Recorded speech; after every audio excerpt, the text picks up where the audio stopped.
Wednesday, June 18th. This is Studio 2. I'm Cherry Gregg. Hello. Hello.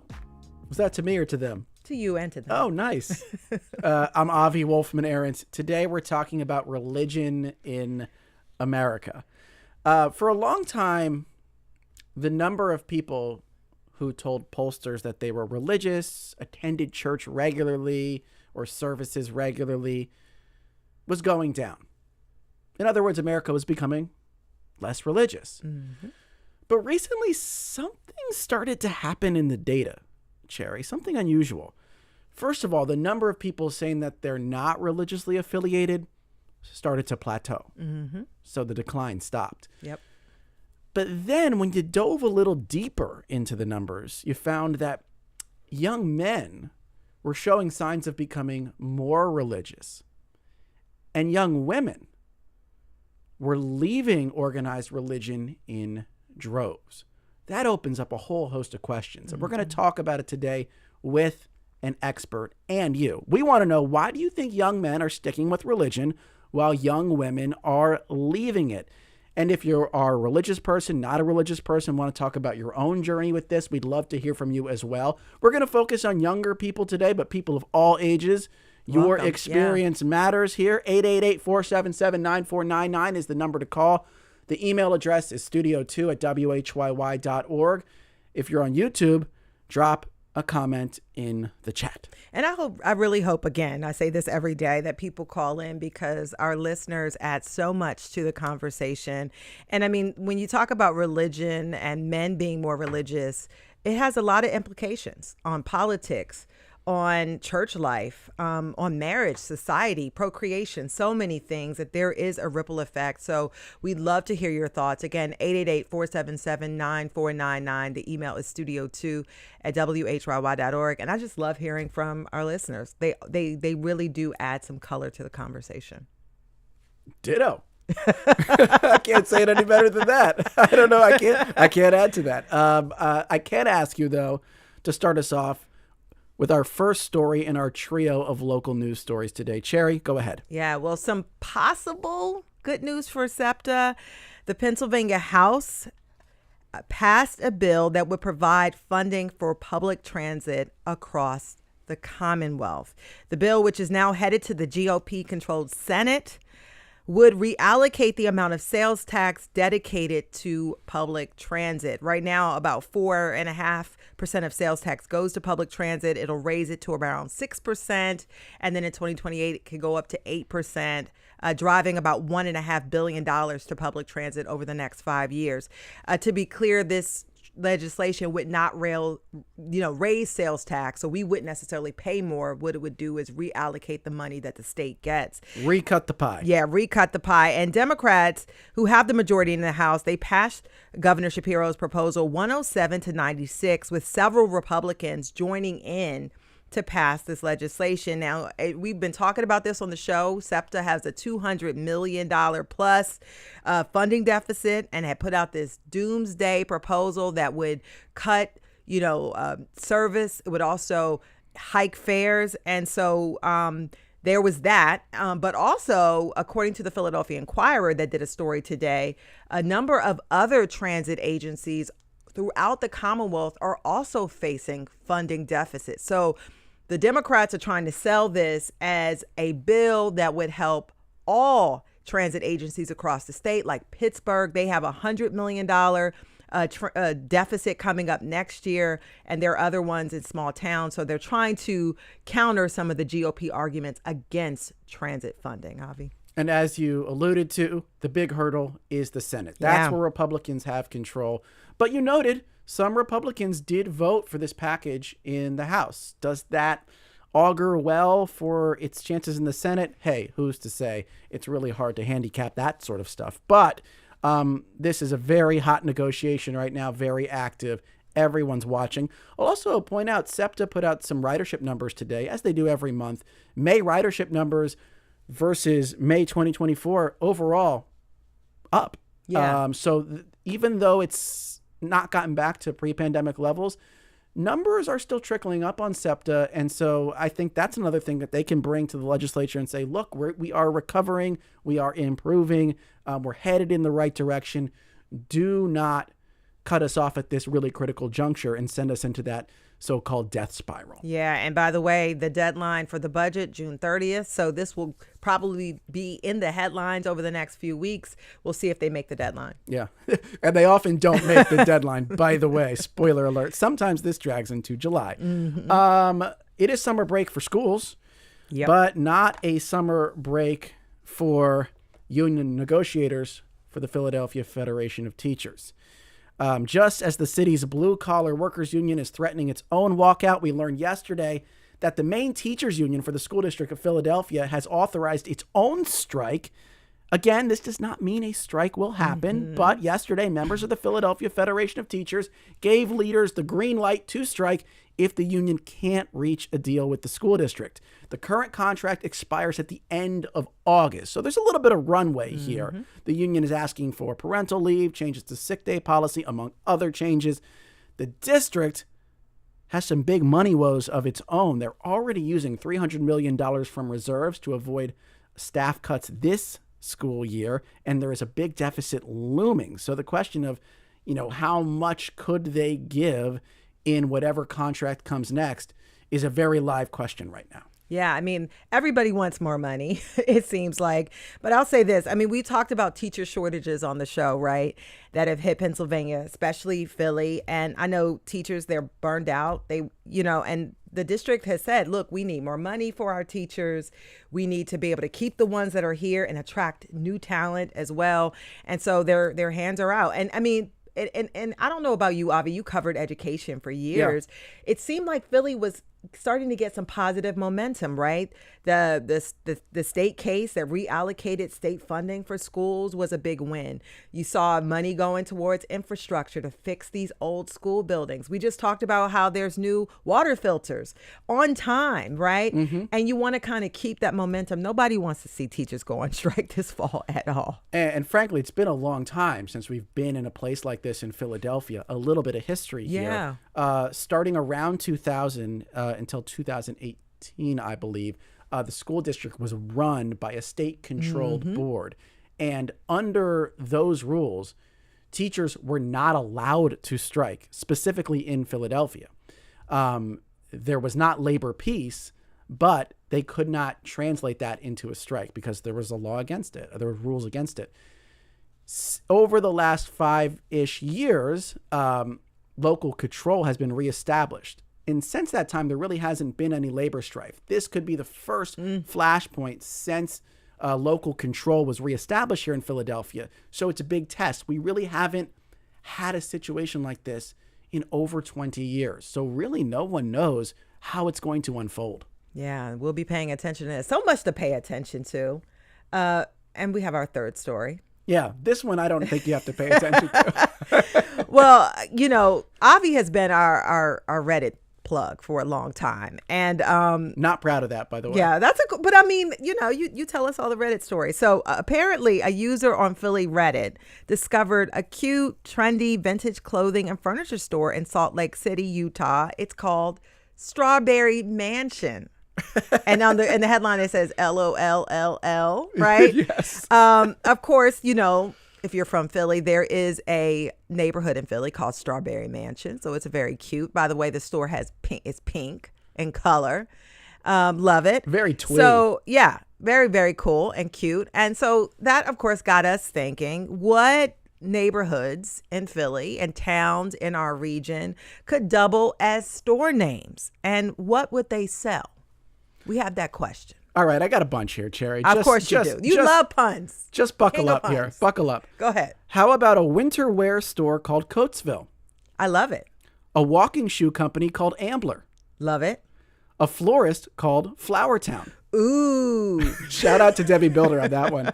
All right. These are going to get progressively more unhinged, by the way. Okay. Shipbuilding company called New Ark. Ooh, like Newark, Delaware. Yeah. Okay, go ahead. Okay, you get married, you get your wedding dress from a shop called Bridesburg. After you get married, you want to go and buy a house, and you need some tchotchkes for the house. You head to Holmesburg. We do have homes. They could be right next to each other. And it won't even other. be the prison. Go ahead. A very old school cleaning business called Broomall. All they use is brooms. Oh, you pulling him out. Go ahead. He's pulling him out. An underground video equipment store called Camden. That's actually pretty good. That's not I bad, like right? it. Yeah. You're really tolerating me here. Thank you for that. A museum of defunct social media sites called Vineland. All right. A very specialized orthopedist practice called Alney. All they work on is knees. And finally, a version of Airbnb where it's only old, terrible houses, and it's called Villa No Fun. I like that switch. King of the puns, right here. Avi Wolfman Arentz. I'm so sorry, folks. God, I apologize. But you know what?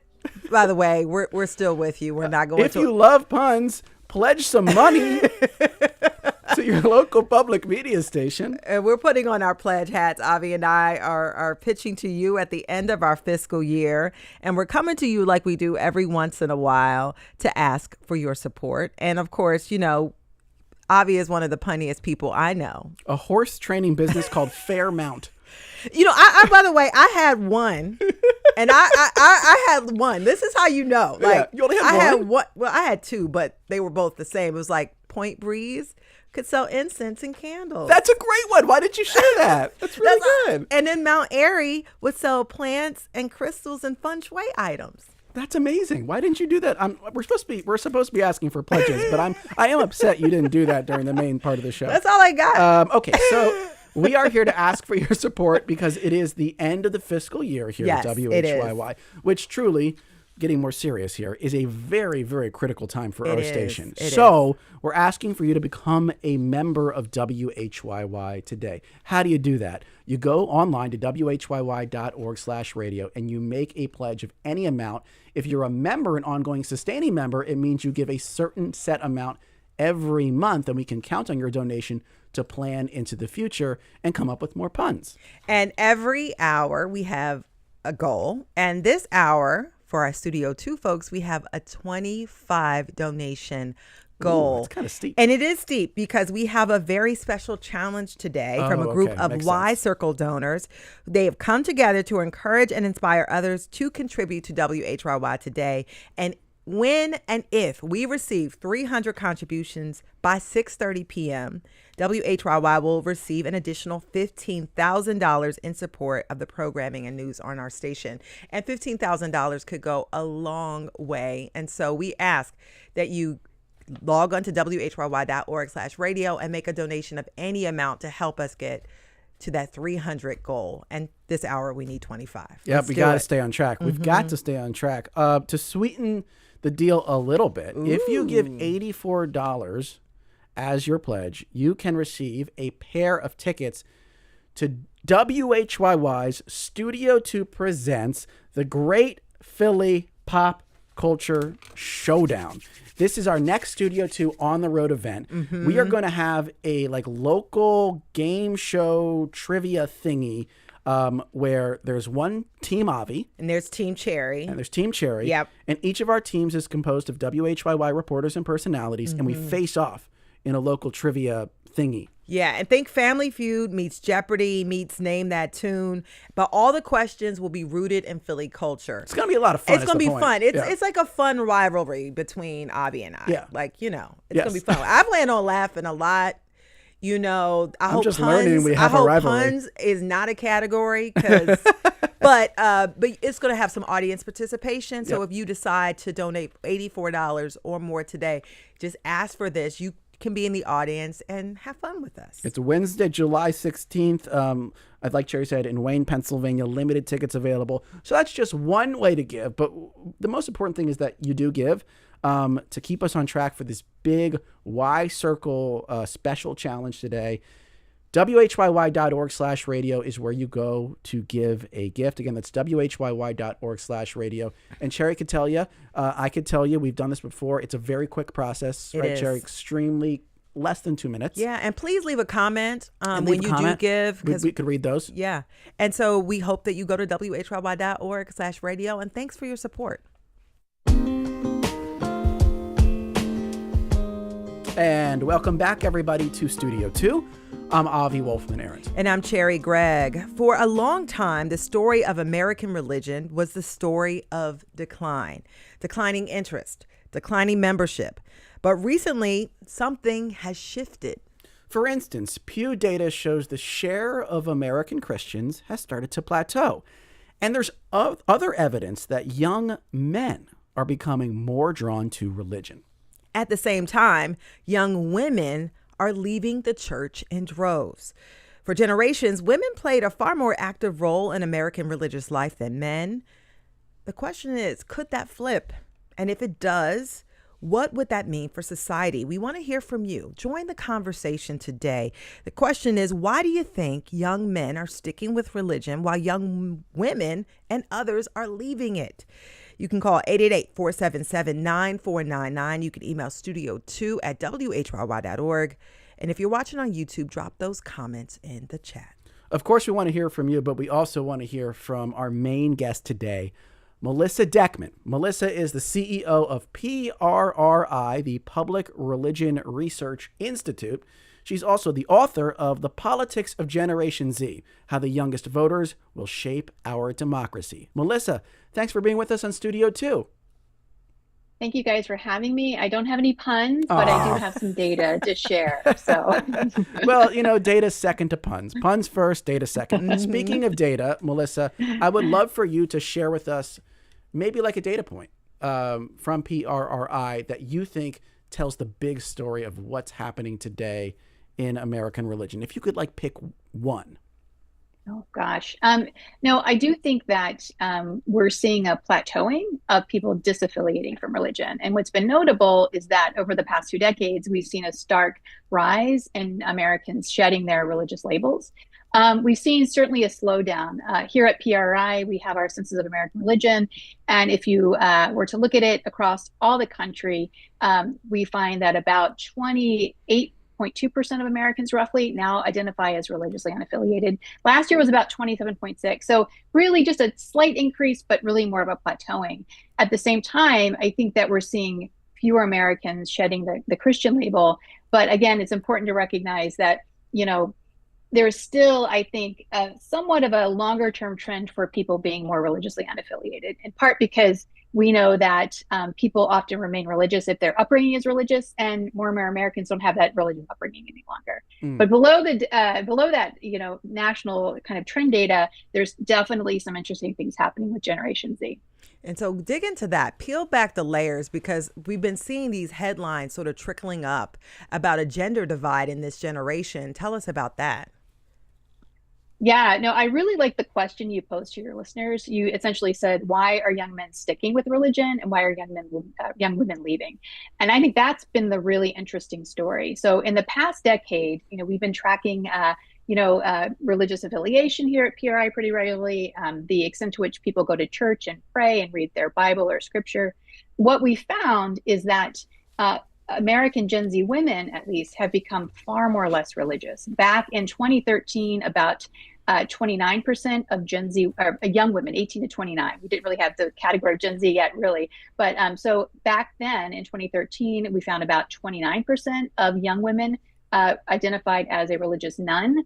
That really ballooned to 40% in our last census of American religion. So a really 11-point increase over time.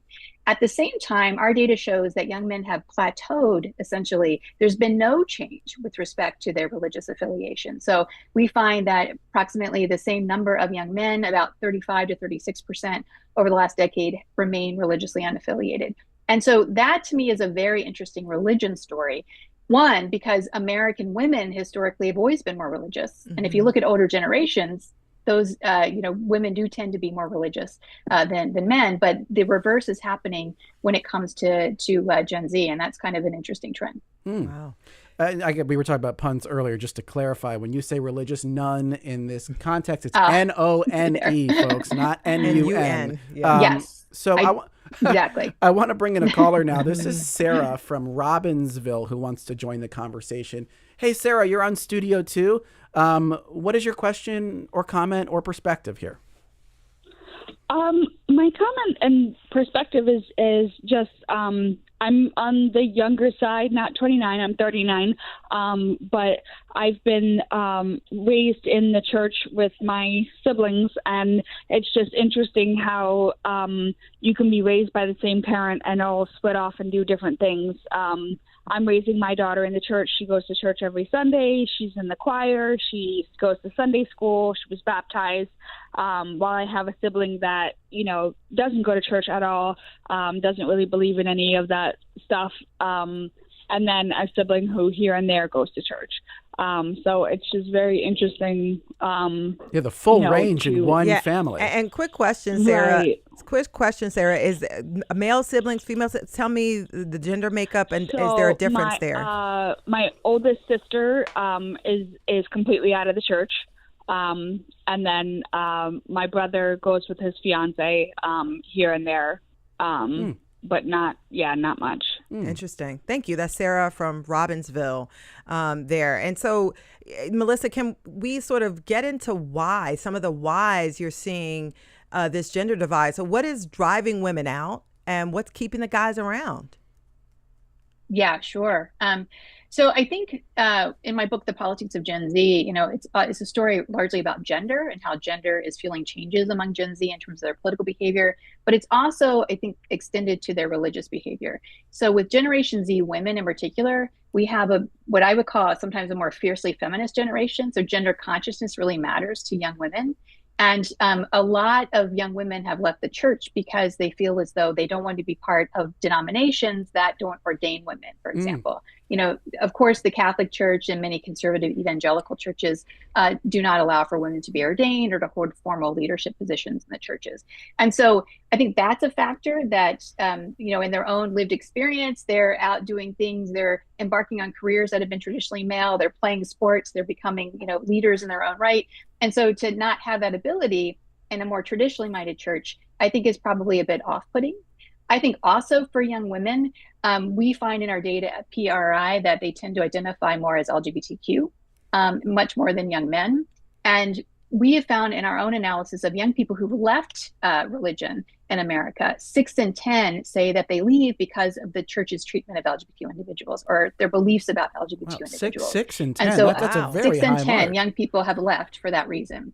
Other reasons people leave is because of mental health, that the religion's been bad for their mental health. That's often a commonly cited reason there. Most people leave because they just stop believing. But generally speaking, though, I think for young women who tend to be more politically liberal, who care about LGBT rights disproportionately compared to older women and their male peers, they've found the church to be sort of limiting in who they are. And so, and then finally, I'd add, at least with some more conservative churches, certainly not all churches, there's a range of ideas and denominations out there when it comes to these things. But there has been, I think, in recent years, amplified by the manosphere, this idea of a doubling down on more traditional gender roles in churches. Mm-hmm. And so for young women, that's something that's not appealing.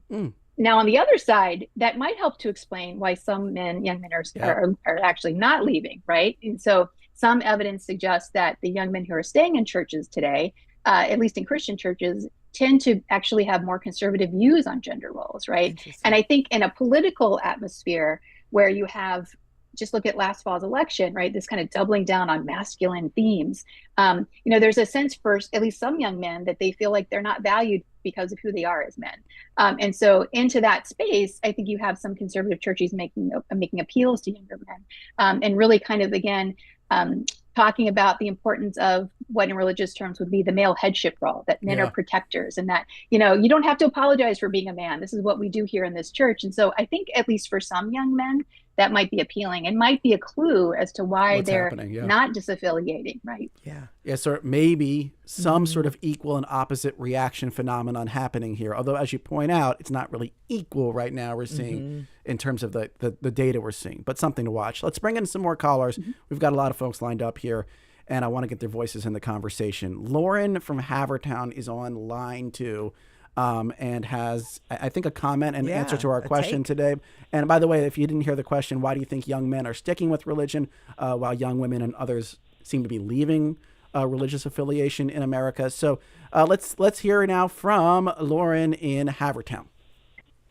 Hello. I believe that young men stay or become religious because historically religion has controlled women, and women don't want to be controlled anymore. And I believe that is part of the reason that they leave religion. That's an interesting perspective from Lauren. Can I ask a question off of that to you, Melissa Deckman? I think we have a lot of comments along those lines. And yet what's interesting is that historically, even though that was always, as Lauren says, at least in Lauren's perspective, that was always kind of like the case, right? That men were at the top of the hierarchy in many formalized religious structures. And yet a lot of the participants disproportionately were women. So how do we explain that? Like, why in the past did it seem like women had a more active role, given that in many faiths, men were at the top of the hierarchical pyramid? Yeah, that's a great question. I mean, I think historically, if you take a longer lens, in the 20th century, in fact, women, I think were really doing most of the work of the church and keeping the church kind of, really functioning in a lot of ways. So men were certainly leaders, but women were staffing the altar guilds or teaching Sunday school or doing the clothing and food drives, right? And I think disproportionately evidence shows that it's happening still today. And I think for many women who, for example, were more traditional homemakers or didn't have sort of the careers in business that you now see, like many women, of course, do today, unlike, back in the mid to late 20th century, church became sort of an acceptable outlet for them to use their resources and their skills and to organize. It was very socially acceptable, a place for them to maybe exhibit some of those leadership, I think muted leadership, not preaching from the pulpit, but certainly really helping churches kind of to run on time and those sorts of things. And so I think that now with younger women, I think there's a sense that that's an unequal kind of status, and they're just not wanting to be part of that any longer. It's kind of caught up. So I think, there's cultural lag, certainly, and and I think still today, if you go to most church services, you see it's disproportionately older people and older women who are still the lifebloods of a lot of these churches. And so I think that's an interesting thing to keep an eye on. But certainly I think younger women feel that maybe that's not as fulfilling for them. They can find meaning and purpose and activity organizing other capacities. And by the way, we're going to bring in a perspective from a local church. But first, I want to bring in a caller. We have Marcy from Morrisville on the line. Marcy, you're on Studio 2. What's your question or comment or perspective on this issue? Hello, thank you for taking my call. I have 3 Gen Zs, a 29-year-old, 25, and 22. The 2 older are boys.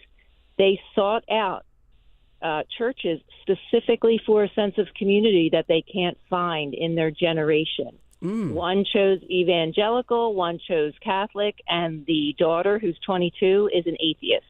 Wow. The daughter is an atheist, Yes, yeah.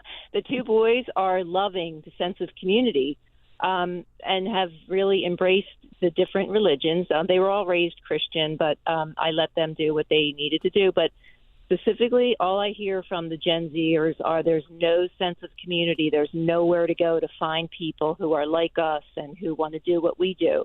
So they've found that in their churches. Wow. And so just to drill down a little bit, Marcy, when you say your sons felt like they couldn't find community anywhere, is that a sense of like social isolation, being online too much? Like, what do you think why couldn't they find community in other places? Have they ever like sort of told you that or expounded on it at all? Yeah, we talked about it very openly. Yeah, it was, of course, during COVID when the social isolation was at its worst.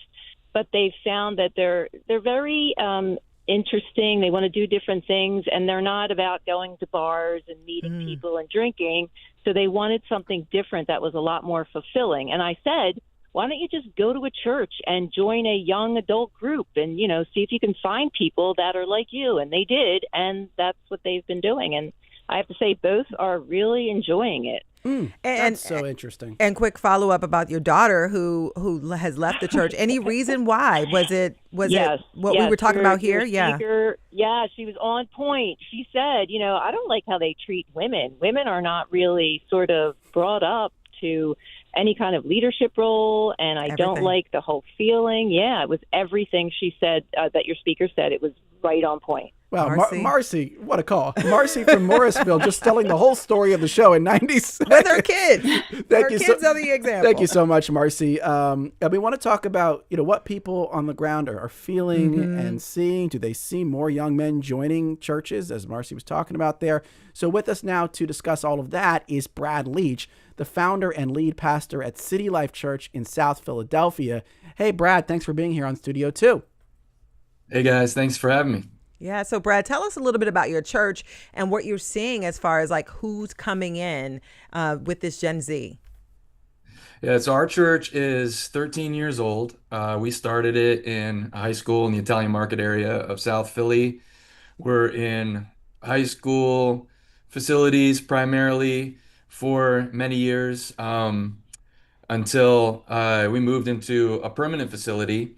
But part of that story is that, for 7 years of our church, we had no building outside of the school that we were renting on Sundays. And so we were really forced out of necessity to use homes and coffee shops and restaurants and parks in order to gather people during the week for community and for relationship, which is a huge part of what our church provides and what I think the church is created to be. And as a result, community and creating just simple onboards for people to enter into relationships with one another has been a big part of the story of our church. I really resonate with Marcy, this last caller, in terms of what we have seen in our church. It is people who I think have experienced a lot of the isolation. There's an epidemic of loneliness among young men right now who are looking for a male role model. When you reverse engineer, I think a lot of the symptoms of what we're seeing the young men are experiencing today in our country, a lot of it goes back down to the loss of a male role model. And so in a church that has multi-generational diversity, that has multi-ethnic diversity like ours, a young man can come in, can find somebody who's 10, 20, 30, even 40 years older than they are, who can become a guide for them to move through the stages of a man's life. And we're seeing just anecdotally in our church, we're seeing a rise among Gen Z coming into our church in both young men and young women. Yeah. But a lot of them, it's interesting, will attend one of our small groups before they'll even attend a service on Sunday. And so what I do does that think tell you, there Brad? is- Yeah, what does that tell you? The fact that that's the entree for a lot of younger people into like your congregation. Yeah, I think again to what Marcy was just saying in regard to her own kids, there is a longing to belong. Where can a young man today say, I'm depressed, I'm lonely, I'm experiencing panic attacks? Where is the group where that guy can open up about those things that maybe would not fit into what our culture would say is masculinity? Yeah. And so providing a group where it's safe to open up about the real struggles that all of us are experiencing, I think is meeting a need that a lot of people have. So how do you see this trend continuing? Do you see the church becoming this safe space for young men, sort of growing and growing? I do. I hope so. That's what we're working toward. To some of the conversation already as well, like I think, the heart of Christianity and what I would say would be the real legacy of Jesus is that the rise of men and women is not a zero-sum game. And I think for a long time, our culture thought that for men to rise, women have to be pushed down. And now, I think we need to be careful. We could have the opposite view that if women are going to rise, men have to be pushed down. I celebrate the rise of women's rights. I think Christianity has been a big part of that historically, all the way back to the legacy of Jesus in terms of empowering women. In our church, women lead at every level. And so I think the goal is that men and women should be a team and rise together. And so that's our dream that, we're really trying to see play out. Thank you so much for that perspective. That's Brad Leach, founder and lead pastor of City Life Church in South Philly. Brad, really appreciate the time today. Thank you. Yes. Want to read a couple comments? Yeah, so we've got a lot of people here lined up, so I guess we should read some of these in. So here's a comment from Jim on YouTube. The bros are clinging to any semblance of superiority they can find. Trump bragged about taking care of the women. True religiosity fades as one ages. Yeah. E mentions it's all Putnam, bowling alone. So that's a sociologist, Robert Putnam, talks about the idea that people are spending less time in groups, and obviously religion can fill that void for many people. And I want to read this comment from Maura, who says, I grew up Irish Catholic and could never get into all the fire and brimstone. So I spent my teens and 20s trying all different religions, Judaism, you name it. Turns out having faith in myself is all the religion I need. So Maura is one of the young women who have left the church. Maybe we should bring in another caller. We have Ryan from Point Breeze on the line. Ryan, you're on Studio 2. What's your question or comment? Hi, I'm a church organist.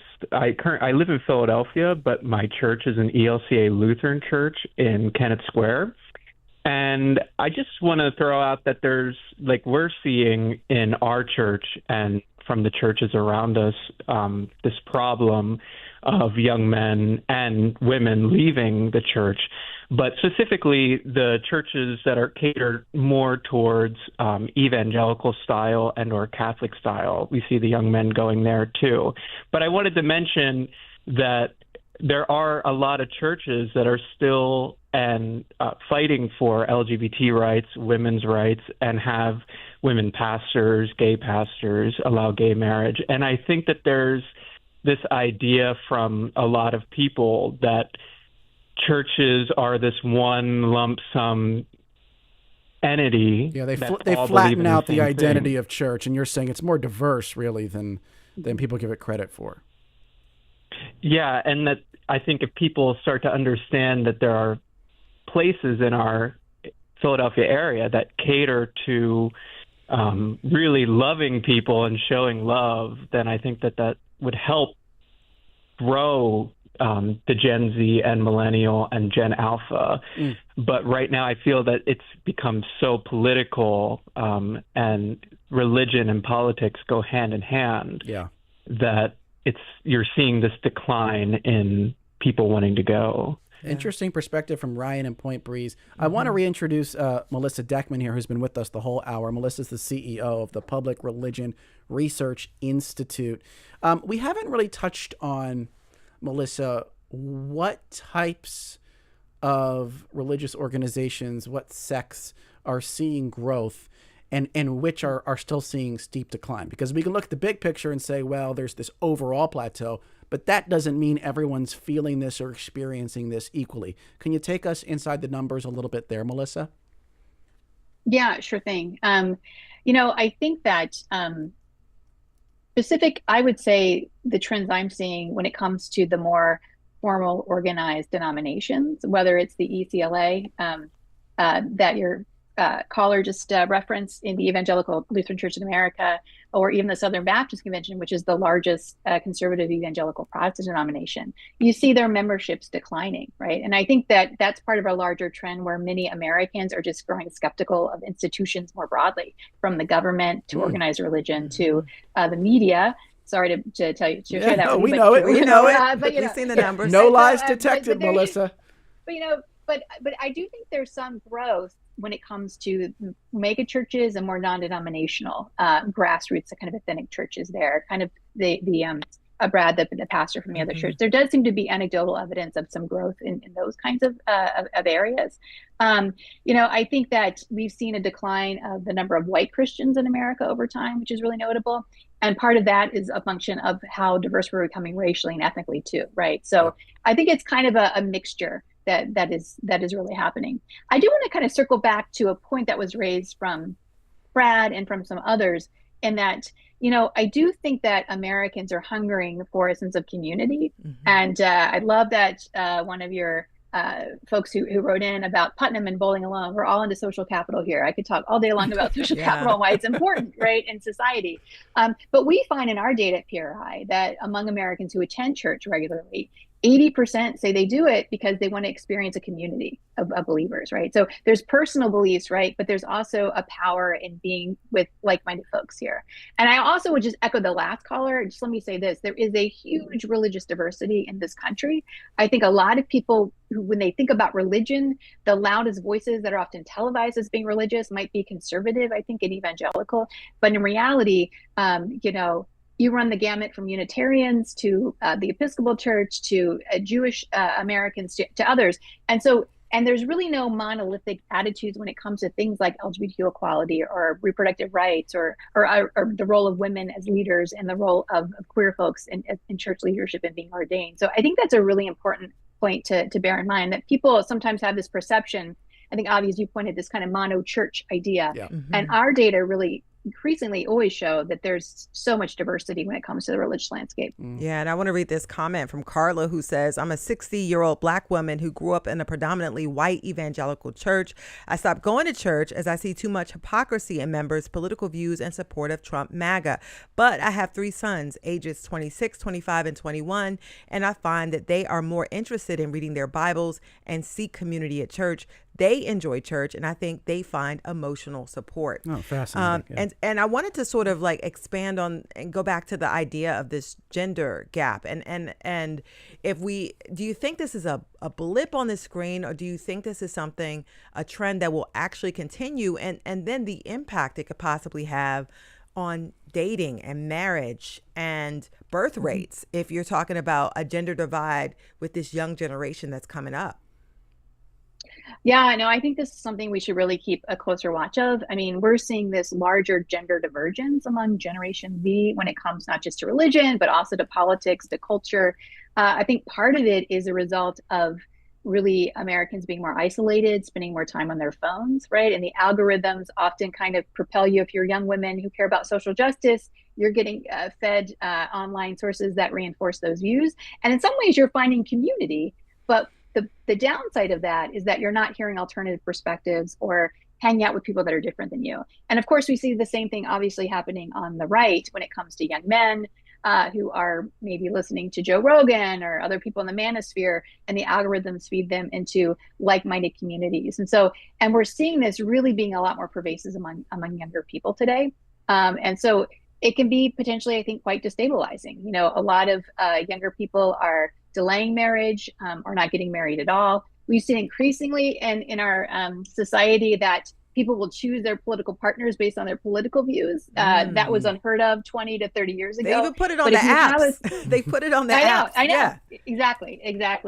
And I think that can be potentially pretty destabilizing. We already have a lot of polarization in our politics in America, but what I worry about when it comes to younger people, if you have young women siloed as very, very liberal, and my book shows that they are very progressive, more so than even older women, but very different in their views and attitudes when it comes to young men. And I think the other factor too, we haven't really talked much about it, but there's like a class issue as well. Studies are showing that women are increasingly college educated, especially younger women. Men are bowing out of college at different rates. And so in some ways, marriage as an institution is somewhat healthy, especially if you have people that are college educated and they tend to stay longer in marriage compared to historical norms. But I think the other side is that younger people, because they have differing political views and educational values and all of these sorts of things and attitudes about gender equality, all these kinds of things together, it can have, I think, potentially a destabilizing effect in terms of future coupling. And childbearing. But there's also an economic component. I think a lot of young people don't want to have kids because it's really expensive, and younger people are struggling to get out of their parents' basement a lot of times, right? Absolutely. So that couples into all of this as well. Sure. Yeah. Let me read in a couple more comments, and we do have some callers waiting. I would love to get to them as well as we get toward the end of the hour here. Yelena on YouTube says, my pastor is a lesbian. I follow a lot of female pastors on social media. They always point to the history of women in the church and in the Bible. Brosafan says there are vibrant communities of young Jews, some of which are in Philly. It seems as if more women than men are involved. Many meet outside of traditional synagogue buildings. Let me bring in a caller now. This is Shai from West Philly on line 4, who's been patiently waiting for a while. Thanks so much, Shai. Yes. What's your question or comment? Yeah, hi. Thank you for taking my call. I'm Sai, and I'm a student rabbi, and I wanted to share that, at least anecdotally, there is such a vibrant and just rich growth of queer Jews and queer involvement in Judaism, queer adaptations to Judaism. And I mean, by queer, I mean not just like lesbian and gay, but I mean specifically like non-binary and gender non-conforming folks. It doesn't sound like that was necessarily shared in the statistics. So I've been curious about how non-binary Jews might fit into this religious decline or resurgence.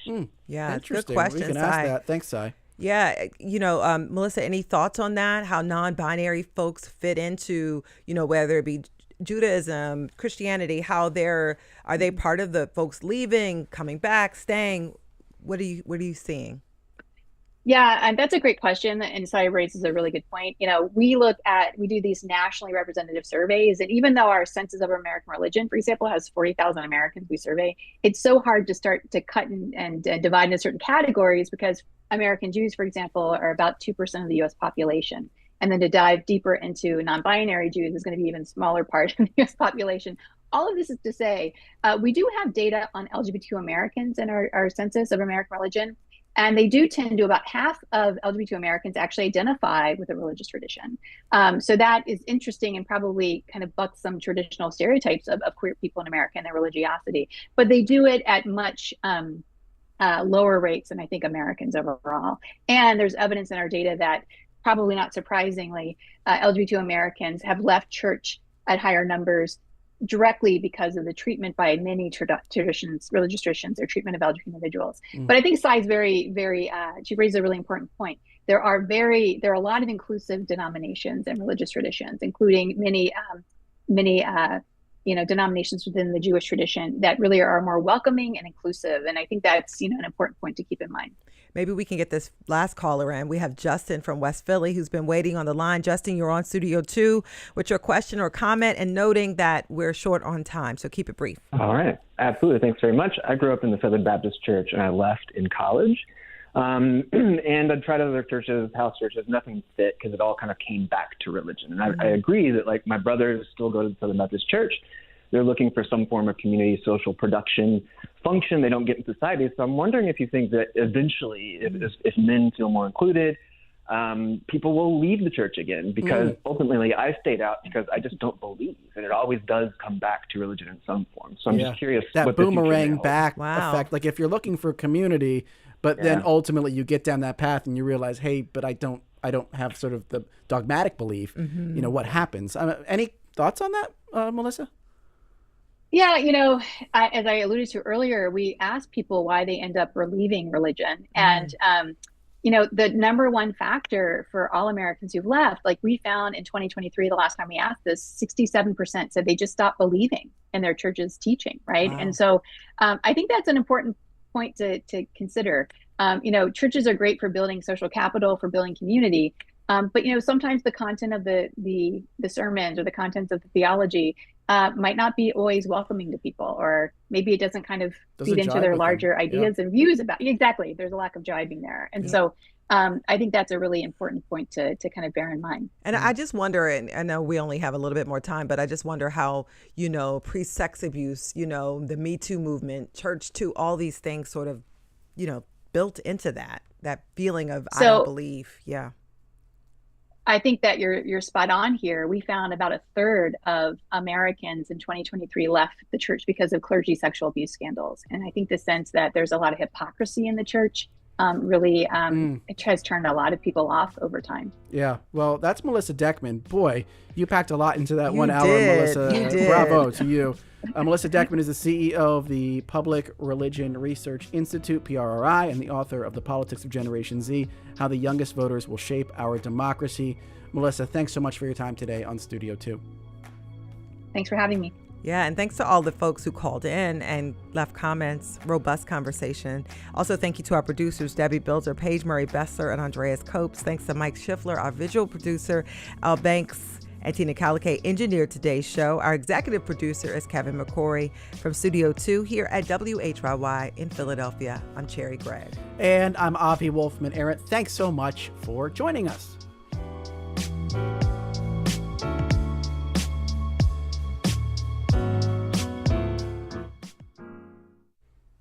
And we are back. Avi and I are...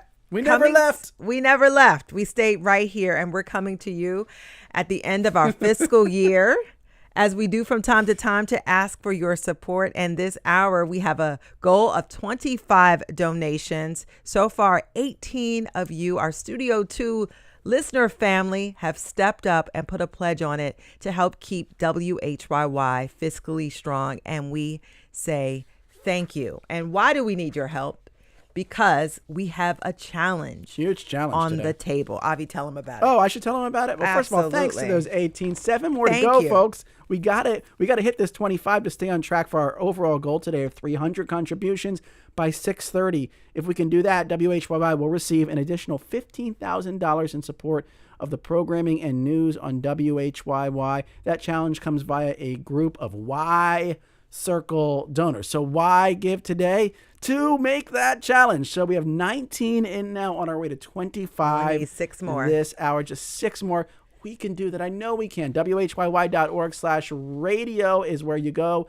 By the way, you can call now, 888-345-9499. Again, that's 345.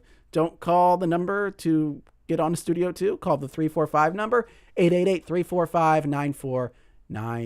Yeah, and thank you for your support. By the way, thank you to everybody who called in. The one thing I love about our show and I love about WHYY is the listeners and our members who actively participate in the conversation.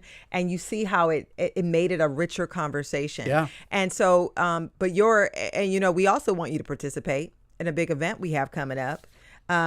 Studio 2 presents the Great Philly Pop Culture Showdown, brought to you by WHYY. Ooh, I can't wait for this. I'm looking forward to it too. I really am. And if you donate $84 today, you can get a pair of tickets to that event, which is July 16th, which is a Wednesday. It's from 6 to 7:30 at 118 North Wayne Avenue in Wayne, Pennsylvania. Avi and I are going to be there. That's right. For a trivia challenge. Avi, explain. This is going to be kind of cool. It's Oh, more than kind of cool. It's going to be super cool. Super cool. So the idea is a fun game show format that will pit Team Avi against Team Cherry. Team Cherry. It's like Family Feud meets Jeopardy meets Name That Tune, but the questions are rooted in Philly culture. Mm-hmm. So on my team, I'm going to have Peter Crimmins and Shirley Min, basically a super team, an unbeatable team. Except Team Cherry is going to have Tom McDonald and Mike and Scott. Yes, Mike and Scott of the Pulse Science Guru. Okay,